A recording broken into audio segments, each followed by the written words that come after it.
یکم جولائی انتہائی اہم دن ہے۔ کیا ظلم کی نئی داستانیں رقم ہونے جا رہی ہیں؟ کیا تیسرے جنگ عظیم کی بنیاد رکھی جا رہی ہے؟ اسرائیلی حکومت نے مقبوضہ فلسطین مغربی کنارے کو یکم جولائی سے اسرائیل میں ضم کرنے کا فیصلہ کر لیا۔ مغربی کنارے کے کچھ حصے کے انضمام کے بعد وادی اور اردن کے بیشتر علاقوں اور اس خطے میں تعمیر 235 غیر قانونی اسرائیلی بستیوں پر اسرائیل کو خود مختاری حاصل ہو جائے گی۔ یہ مغربی کنارے کے تقریباً 30% علاقے پہ مشتمل ہوگا اور یعنی مسلم امت چاہے چیختی چلاتی رہے، گریٹر اسرائیل کا منصوبہ اس پہ عمل درآمد اب شروع ہو چکا ہے، اور اگر دنیا یوں ہی دیکھتی رہی تو فلسطینیوں پہ ظلم و ستم کی نئی داستانیں بھی رقم ہو سکتی ہیں۔ حماس نے کہا ہے کہ اسرائیل کا مقبوضہ مغربی کناروں کے کچھ حصوں پر قبضہ کرنے کا منصوبہ فلسطین کے خلاف اعلان جنگ کے مترادف ہوگا۔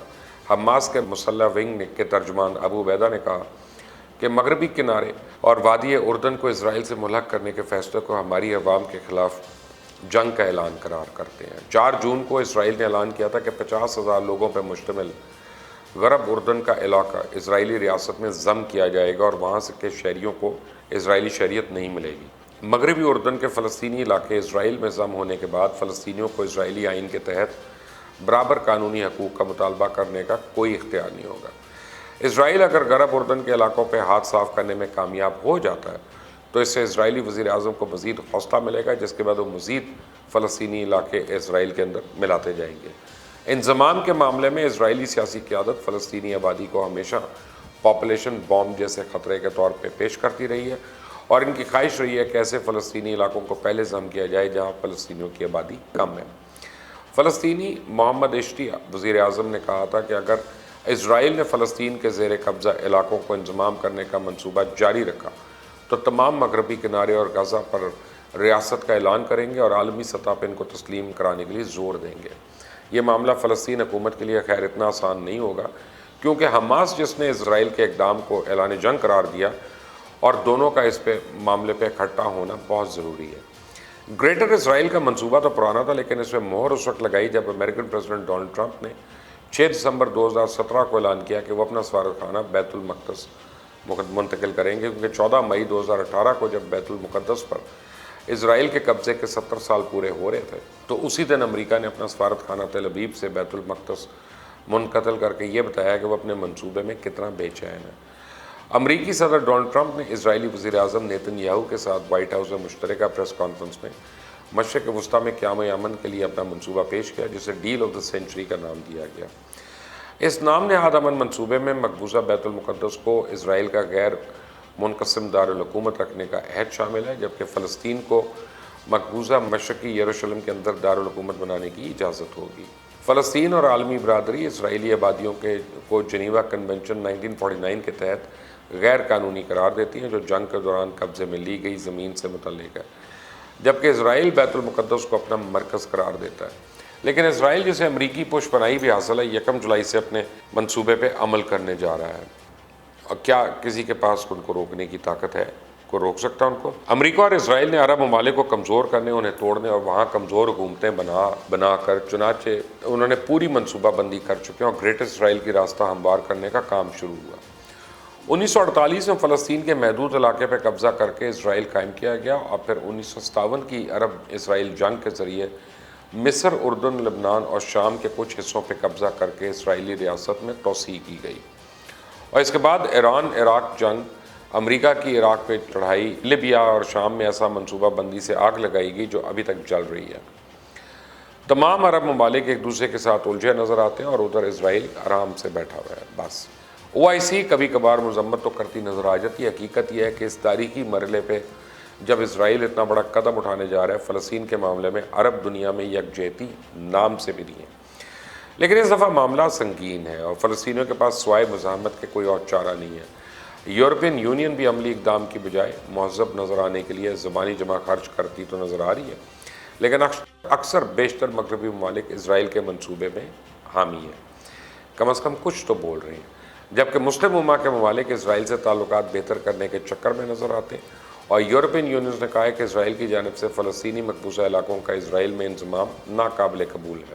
یورپین یونین کے خارجہ امور کے سربراہ نے کہا کہ 2 ریاستی تقسیم کے حوالے سے ہماری پوزیشن واضح ہے، اور ہم اور ہمارے ساتھ بہت سے دیگر طاقتور ممالک سمجھتے ہیں کہ اسرائیل کی جانب سے مقبوضہ فلسطین کے علاقوں کا اسرائیل میں الحاق بین الاقوامی قوانین کے خلاف ہوگا، اور اسرائیل سے مطالبہ کیا کہ وہ اس حوالے سے کسی بھی یک طرفہ فیصلے سے باز رہے، کیونکہ یہ نہ صرف بین الاقوامی قوانین کے خلاف ورزی ہوگی لیکن اسرائیل پیچھے ہٹنے کو تیار نہیں ہے، کیونکہ اس کی پشت پناہی پہ ساری کھڑے ہیں۔ ادھر اقوام متحدہ کی طرف سے بھی صرف ممکنہ خطرات سے ہی خبردار کیا جا رہا ہے۔ اقوام متحدہ کے انسانی حقوق کونسل میں شامل 47 آزاد ماہرین نے اپنے ایک بیان میں کہا کہ مقبوضہ خطے کا انضمام اقوام متحدہ کے منشور جنیوا کنونشن کی کھلی خلاف ورزی ہے اور سلامتی کونسل اور جنرل اسمبلی کی توثیق شدہ بنیادی قوانین کے برعکس ہوگا۔ اسرائیل کا قبضہ پہلے ہی فلسطینیوں کے حقوق کی خلاف ورزی اور انضمام کے بعد اس کی مزید توثیق ہوگی، اور خبردار کیا کہ اسے جنگیں بھڑک اٹھ سکتی ہیں، اقتصادی تباہی، سیاسی عدم استحکام، انسانی حقوق کی منظم خلاف ورزیاں ہوں گی اور بڑے پیمانے پہ انسانی مصائب پیدا ہوں گے۔ اور اسرائیل کی پشت پناہی پر امریکہ کے کردار پر صرف افسوس کا اظہار کیا گیا۔ اقوام متحدہ تو بار بار کہتا ہے کہ فلسطینی علاقوں پہ پچھلے 53 سال سے اسرائیل کا قبضہ فلسطینی عوام کی انسانی حقوق کی خلاف ورزیاں ہیں اور یہ ناقابل قبول ہے۔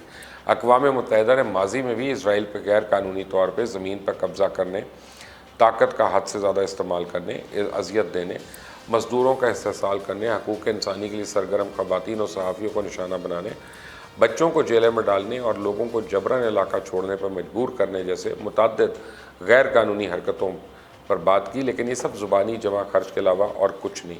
اب تک کون اسرائیل کو روک سکا یا کون اس کا کچھ بگاڑ سکا؟ اگر ایسا کچھ معاملہ ہوتا تو جس میں نیٹو ممالک کے مفادات وابستہ ہوتے تو کب کے فوجی دستے پہنچ چکے ہوتے۔ عراق، لیبیا، شام اور افریقی ممالک کی مثالیں لے لیں، آپ کے سامنے ہیں، لیکن اسرائیل اور فلسطین کے معاملے میں تنبیہ، افسوس اور بیانات کے علاوہ کہیں کچھ ہوتا نظر نہیں آ رہا۔ اور اب اگر اسرائیل یہ قدم اٹھاتا ہے تو پھر فلسطینیوں کے فیصلے شاید حماس کے ہاتھوں میں ہوں گے اور شدید ترین مزاحمت اور اسرائیل کی طرف سے زبردست طاقت کے استعمال کا خطرہ ہے۔ اور اگر دیکھا جائے تو فلسطین اتھارٹی اسرائیل کی ناجائز یہودی بستیوں اور اسرائیلی فوج کے درمیان ایک سیکیورٹی بفر زون کا کردار ادا کرتی آ رہی ہے۔ ماہرین کے مطابق اسرائیل، امریکہ اور اس کے مغربی اتحادیوں کی نظر میں فلسطینی اتھارٹی کا سیاسی جواز اسرائیل کو سیکیورٹی فراہمی کے سوا اور کچھ نہیں رہا۔ سوال یہ ہے کہ کل فلسطینی جب سڑکوں پہ اسرائیل کے خلاف باہر ہوں گے اور امریکہ اور عرب ممالک کی خاموش کے خلاف احتجاج کریں گے تو فلسطینی اتھارٹی اور محمود عباس کا کیا رد عمل ہوگا؟ اور فیصلے فلسطینی اتھارٹی کے ہاتھ میں ہوں گے یا پھر حماس کے ہاتھ میں؟ 1 جولائی نہیں، پورا جولائی کا مہینہ بہت اہم ہے۔ اگر اسرائیلی وزیر اعظم نیتن یاہو اپنے ارادوں کو عملی جامہ پہنا لیتے ہیں تو یہ نہ صرف نام نہاد مہذب دنیا کے منہ پہ ایک زوردار تماچا ہوگا، بلکہ خاص طور پہ مسلم ممالک کے حکمرانوں کو بھی عوام کے سامنے انتہائی بے نقاب اور برہنہ کر دے گا۔ اور دوسری طرف فلسطینی عوام اگر بڑی مزاحمت کا راستہ اپناتی ہے تو انہیں ایک نئی جدوجہد اور نئی مصیبتوں کا سامنا کرنے کے لیے تیار ہونا پڑے گا۔ آزمائش کے وقت ہے۔ اللہ تعالیٰ سب کو اپنی امان میں رکھے اور اللہ تعالیٰ امن جو ہے اس کو ہی قائم رکھے۔ آمین ثم آمین۔ آپ دیکھ رہے ہیں مبشر لقمان یوٹیوب چینل، اس کو سبسکرائب کریں، بیل آئیکن پریس کریں۔ اللہ حافظ۔